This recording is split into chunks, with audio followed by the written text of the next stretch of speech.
All right, here we go. So, before I get into this video, I do want to say a lot of this is going to be idealism. A lot of this is going to be pie in the sky thinking, really. Will it probably happen this way? Probably not, but this is what we wish for. It's kind of like a wish list. Probably never occur the way we want it to. History never does. Your life doesn't go that way. But hopefully,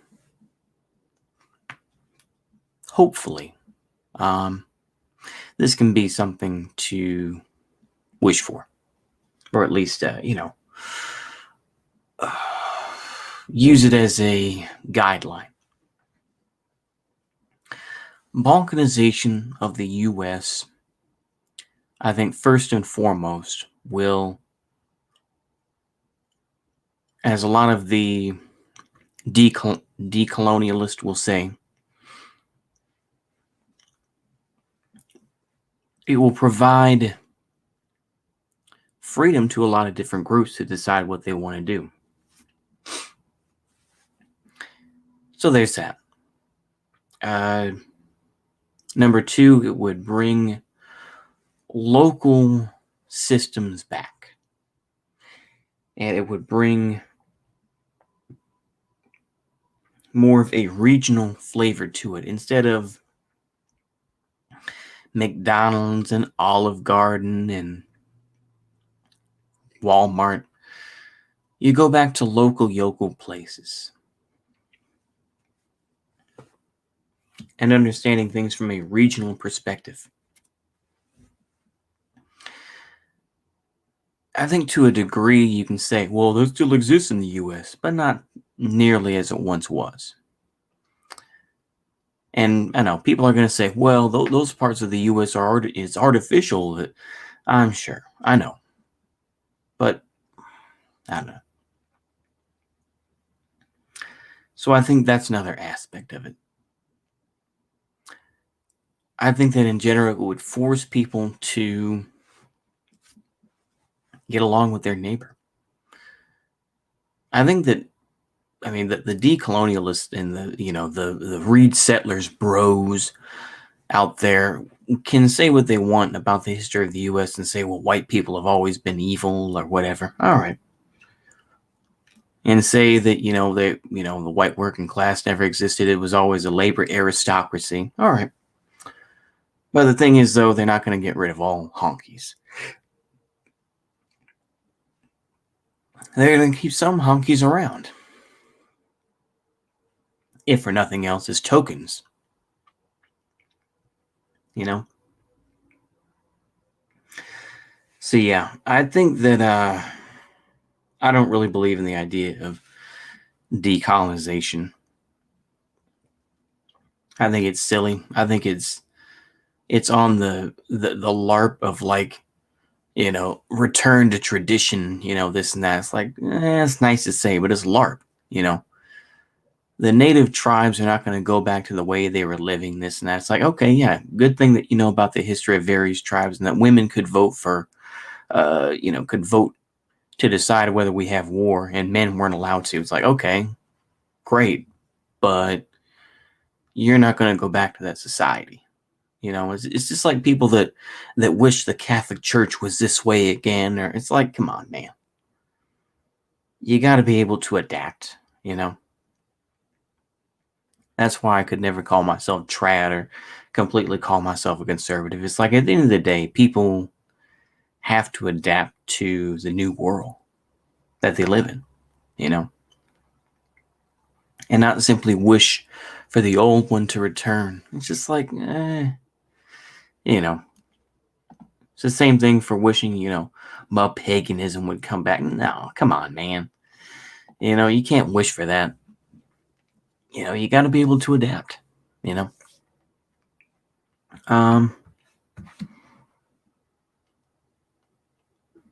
I think that, there are plenty of challenges, which I could do a whole separate video on, which I probably will. But I think that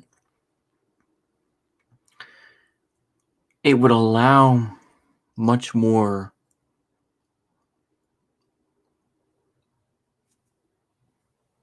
regional identity. I think I've said that already, but I think more specifically, it would make the rest of the world not realize that the U.S. is not just one thing anymore, and that it would force countries to say, "Oh,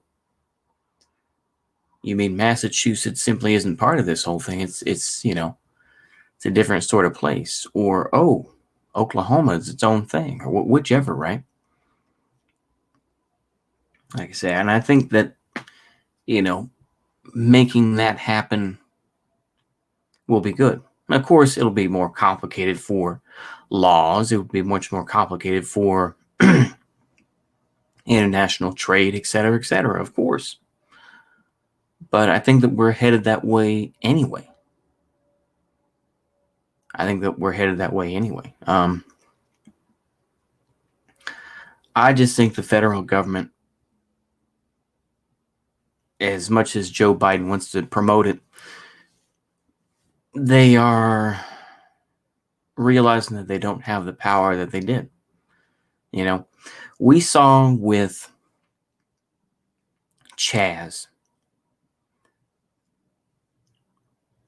I mean, people can cope about Trump all day, where it's like, we're gonna force the National Guard to go in there. It's like, yeah, but they didn't.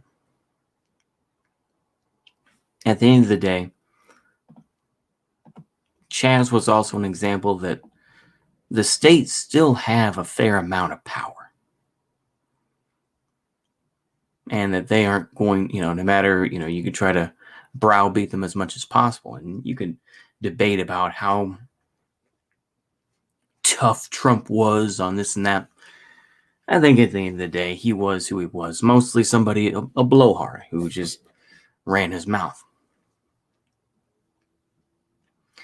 And it shows that once the federal government,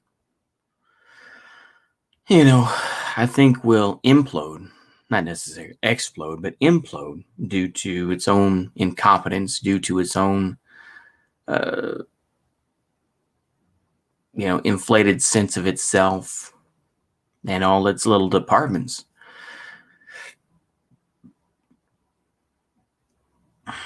They will simply,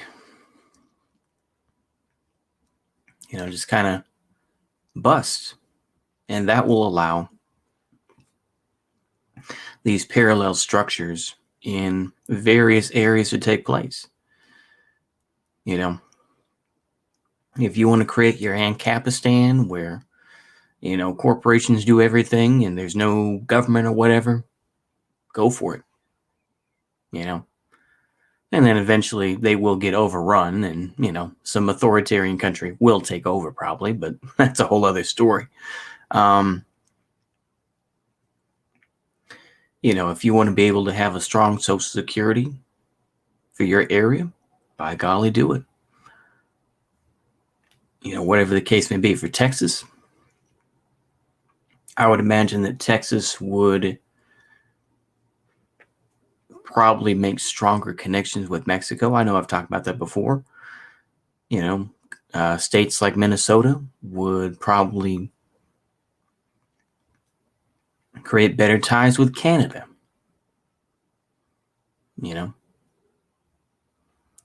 I mean, also with Texas too. I've said this before, but I'll say it again. There's a huge difference between, the Panhandle down to Dallas Fort Worth. Going across, the Oklahoma border and then touching on Missouri. That whole area that borders Oklahoma and then also Missouri, going down to Dallas Fort Worth, and even a little bit before that, maybe into Denton, maybe a little bit before Denton. Those are vastly different areas, vastly different compared to the rest of the state, I would say. So, I mean, as much as people want to LARP about lasagna or any of that type of thing, I think that more realistically, they're not going to have that type of power, and they're going to take what they can get. I think that,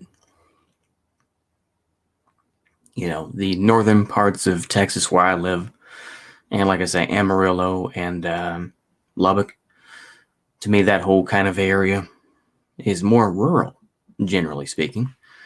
It's also a lot more honkies, and white folks there compared to below that line of Denton, going into Dallas, Fort Worth, Austin, Houston, all that sort of thing.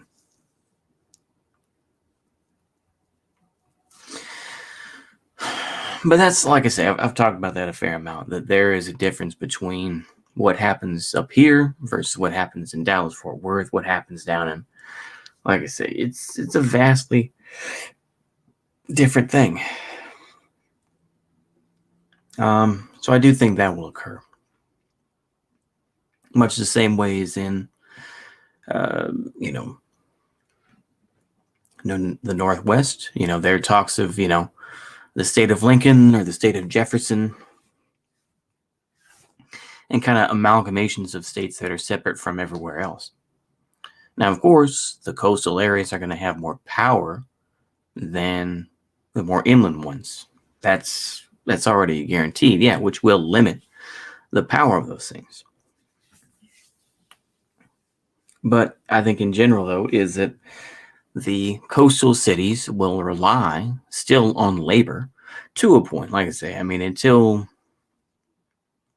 AI and all that stuff becomes more of a thing, they will still rely on the labor coming from the east going towards the west.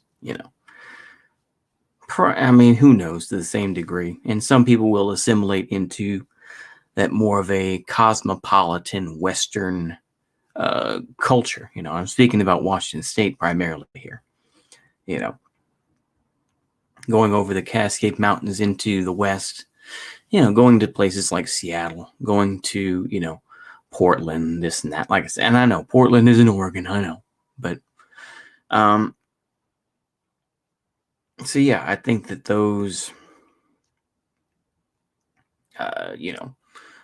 those crossovers will occur. I think that they will set up their own trade deals, this and that. There's going to be some wars here and there, of course, but it's a matter of, who has some more strength, this and that, and yeah. And of course, China and Russia are going to have some input. Where that comes in, I don't know. But I think overall, it's a positive thing. And like I said, there are so many other subjects I'm leaving out here, but you can tell by my voice that I'm getting sleepy. And I'm going to go to sleep here pretty soon. So hopefully I'll enjoy that. And like, comment, subscribe. I would love to hear your comments and say, what you're saying is okay, but there's some limits to that, or whichever, So hopefully I'll enjoy that. See you later, and a goodbye.